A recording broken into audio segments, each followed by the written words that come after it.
2018 એટલે કે મારો 8મો વર્ષ આ પ્રાકૃતિક કૃષિ કરતો મારો 8મો વર્ષ ચાલુ છે।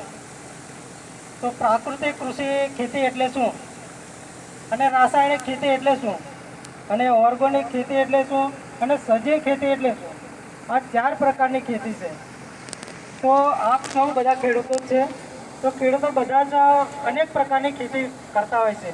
કોઈ પ્રાકૃતિક કરે છે, કોઈ સજીવ ખેતી કરે છે, કોઈ ઓર્ગેનિક ખેતી કરે છે અને 80 થી 90% લોકો રાસાયણિક ખેતી કરે છે।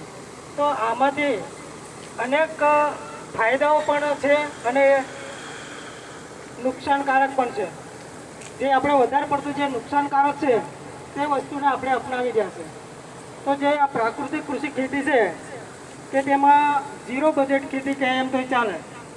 તો ઝીરો બજેટ ખેતીમાં બિલકુલ ખર્ચ આવતો નથી અને બીજી પદ્ધતિની ખેતી છે એમાં જે ઓર્ગેનિક છે, સજીવ ખેતી છે એમાં થોડો ખર્ચો આવે છે અને જે રાસાયણિક ખેતી છે એમાં તમામ પ્રકારનો ખર્ચો આવે છે। તો રાસાયણિક ખેતીમાં કેટલું નુકસાન છે અને પ્રાકૃતિક કૃષિ ખેતીમાં શું ફાયદા છે એ ખૂબ જાણવાની જરૂર છે। તો પ્રાકૃતિક કૃષિ ખેતીમાં તો એના 5 આયામ છે। એ 5 આયામ દ્વારા જો આપણે ખેતી કરીએ તો પહેલા જ વર્ષે આપણને સારામાં સારું ઉત્પાદન મળે અને એનો આપણને ડબલ ફાયદો પણ થાય, એનું ઉત્પાદન પણ વધે અને એની કિંમત પણ આપણને ડબલ મળી રહેશે। તો આપણા દેશના અને વિશ્વવિખ્યાત એવા દેશના વડાપ્રધાન નરેન્દ્ર મોદી સાહેબ જે લાલ કિલ્લા પરથી એવું કહે છે કે આપણી 3 માતા છે। એક તો આપણી પહેલી જનતા છે એ આપણી મા છે અને બીજી એક માતા છે કે જે ધરતી માતા છે, એમાંથી જ આપણે બધું જે અનાજને કઠોળ ને શાકભાજી પકવીએ છીએ ને ખાઈએ છીએ એ જ આપણે ખોરાક લઈને આપણે જીવન જીવી રહ્યા છે। અને ત્રીજી માતા છે કે એક આપણી ગાય માતા છે કે ગાય માતા એ પણ એક પવિત્ર માનવામાં આવે છે કે જે પણ આપણે કાર્ય કરીએ તેને આપણે દૂધ ને ગૌમૂત્ર અને ઘી એને શુભ કાર્યમાં વપરાય છે। તો આ 3 માતાને બચાવવાનું કામ હોય તો એક આ પ્રાકૃતિક કૃષિ ખેતીમાં છે। તો પ્રાકૃતિક કૃષિ ખેતીમાં અમે ગામડામાં જે નસવાડી તાલુકામાં અનેક વિસ્તારમાં અમે મિટિંગો કરી કહીએ છીએ, પરંતુ લોકોને માન્યતામાં નથી આવતું કે ખૂબ સરસ પાકતું નથી, એનું ઉત્પાદન નહીં થતું, એની કિંમત નથી મળતી। આવો વિચારીને લોકો આજે પણ લોકો ઘણા વિસંબળમાં છે, પરંતુ આજે આપણા ગુજરાત રાજ્યના જે રાજ્યપાલ છે એવો પણ એમના ફાર્મ પર ગયા, એ 200 એકર ખેતી કરે છે। તો આપણે તો કંઈ ના કહેવાય, આપણે 5 એકર 10 એકર બોલતા 20 એકરના માલિક હોય। તો આવા જે છે આપણે ગુજરાત વિધાનસભાના અધ્યક્ષ છે શંકર ચૌધરી, એ પણ એના 200 વીઘામાં જે ખારેક કરી રહ્યા છે। તો આ પ્રાકૃતિક ખેતી આજે મોટા નેતાઓ પણ આજે અપનાવી રહ્યા છે। તો ખરેખર પ્રાકૃતિક કૃષિ ખેતીમાં ખરેખર ઉત્પાદન વધે છે અને આવક પણ મળે જ છે। તો ખરેખર કરવું જોઈએ।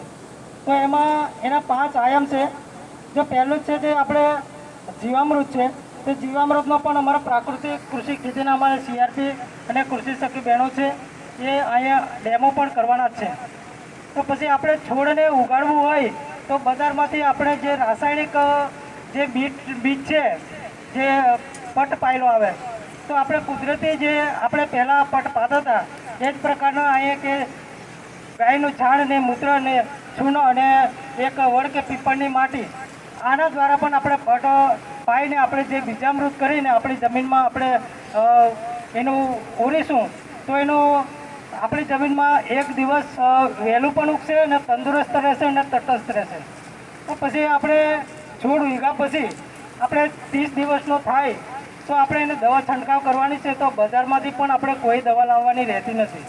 તો આપણે તો આપણા ખેતરના શેડાપાડામાં આપણા લીમડા છે જ, તો એમાં 1 બેરલમાં લીમડાના પાણીને ગાયનું મૂત્ર આવું કરીને 9-10 દિવસ થાય અને એમાં શુષ્ય પ્રકારની જીવાતો છે, તો આ નિમાસ્ત્ર દવા કહેવાય છે। નિમાસ્ત્ર દવાનો ઉપયોગ કરીએ તો આમાં આપણે 100% રિઝલ્ટ મળે છે।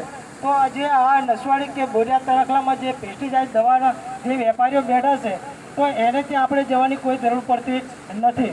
તો એક આ નિમાસ્ત્ર દવા છે એ પહેલાં જ આપણે સૂસ્યા પ્રકારની જીવાતોમાં કામ લાગે છે.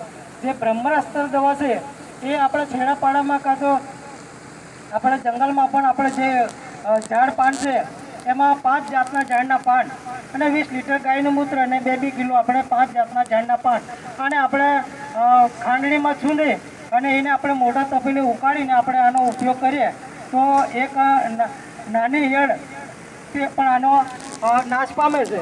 તો આપણે બીજી આવી કોઈ પેસ્ટિસાઇડ દવાનો ઉપયોગ કરવાનો થતો નથી. તો આનાથી પણ ઉપર એક કોઈ લશ્કરી ઈયળ આવે, મોટી ઈયળ આવે અને કાબૂમાં નથી આવતી તો અગ્નિસ્ત્ર દવા છે. તો અગ્નિસ્ત્ર દવા પણ આપણે એકદમ તીખું મરચું છે, લસણ છે, તમાકુ છે, લીમડાના પાન છે અને આંકડો છે, આવા જે પાન છે એના દ્વારા પણ આપણે એ અગ્નિસ્ત્ર દવાનો ઉપયોગ કરી અને આપણે એનો છંટકાવ કરીએ તો ગમે એવી ઈયળ હોય તો નાશ થાય છે. અને જે આપણે 10 પરણી અર્ક કહીએ તો 10 જાતના ઝાડના પાન અને આપણે 40 દિવસનો પીરિયડ છે. 40 દિવસે દવા તૈયાર થાય એની 6 મહિનાની વેલિડિટી છે. તો આવી પ્રકારની બધી દવાઓ છે તો એનાથી પણ કંટ્રોલ થાય જ છે. તો આપણે મોંઘી દવા લાવવાની કોઈ જરૂર રહેતી નથી.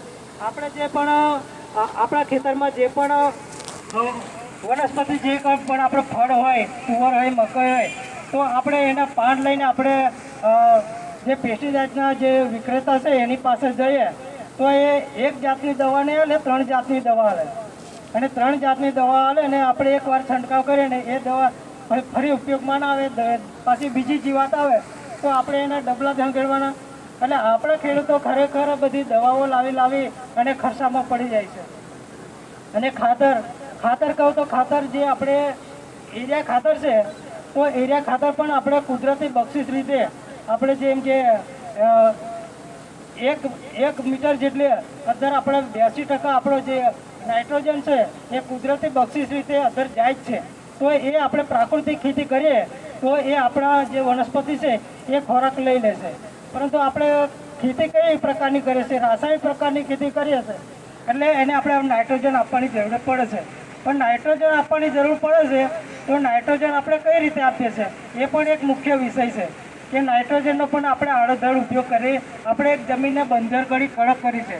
તો એ આપણે જે જમીનનો બગાડ પણ કર્યો છે તો એ ખરેખર જમીનને આપણે ફળદ્રુપતા કરવી હોય અને ખરેખર આપણા બાપ દાદાઓ જે જમીનને ફળદ્રુપતા કરે અને એનો ખોરાક ખાય અને 100 થી 150 વર્ષ જીવન જીવી ગયા હતા એવું જો જીવન જીવવું હોય તો ફરી પણ આપણે પાછા આવવું પડશે અને આપણે પ્રાકૃતિક ખેતી કરતાં તૈયાર થવું પડશે. તો ખરેખર આ પ્રાકૃતિક કૃષિ ખેતીમાં ખૂબ જ લાભ છે, ફાયદાકારક છે. અને જે રાસાયણિક ખેતીમાં છે એ ખોરાક ખાવાથી આજે તમે વિચાર કરો કે આજે 15 વર્ષ 20 વર્ષના યુવાનોને પણ આજે જે કેન્સર થાય છે, એટેક આવે છે એનું મુખ્ય કારણ છે કે આપણે રાસાયણિક ખાતર દવા કે આપણે જે પકવીએ છીએ એનો જે ખોરાક ખાઈએ છીએ તે ખોરાક ખાવાથી આપણા શરીરમાં જાય છે અને એ આપણા શરીરમાં જે એટેક ને કેન્સર કરવાનું કામ કરે છે. તો આવી મોટી મહાબીમારીઓ જે આપણને છે તો એનાથી બચવું હોય તો એક આપણો આ મુખ્ય એક જ વિષય છે કે જે પ્રાકૃતિક કૃષિ ખેતી છે.